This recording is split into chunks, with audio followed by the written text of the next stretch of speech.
দেশ জুড়ে বৈষম্য বিরোধী আন্দোলনের মধ্যে ৩ আগস্ট পর্যন্ত শান্তিপূর্ণ ও অনেকটা সহিংসতা মুক্ত ছিল খুলনা বিভাগের জেলাগুলো। তবে ৪ ও ৫ আগস্ট ব্যাপক সহিংসতা হয় খুলনা, কুষ্টিয়া, মাগুরা ও ঝিনাইদহে। এ ৪ জেলায় সহিংসতার ঘটনায় অন্তত ১৬ জন শিক্ষার্থী ও আন্দোলনকারী নিহত হয়েছেন। ৫ আগস্ট সকাল থেকেই উত্তপ্ত হতে থাকে কুষ্টিয়া, মাগুরা, খুলনা সহ বিভাগের বিভিন্ন জেলা। আন্দোলনকারীদের সাথে সংঘর্ষে জড়িয়ে পড়েন স্থানীয় আওয়ামী লীগ নেতাকর্মী ও পুলিশ।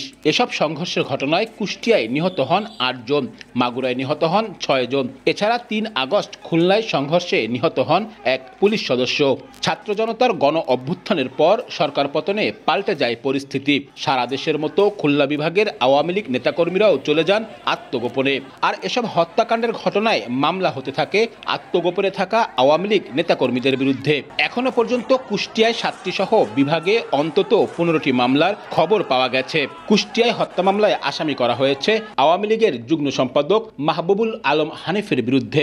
মাগুরায় হত্যা মামলার আসামি সাবেক ২ সংসদ সদস্য সাইফুজ্জামান শিখর, বীরেন শিকদার।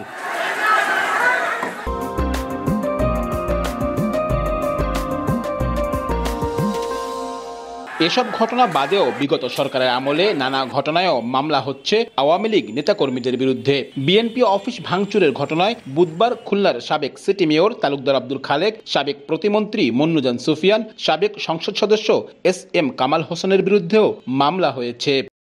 আব্দুল্লাহ আল মামুন রুবেল, সময় সংবাদ, খুলনা।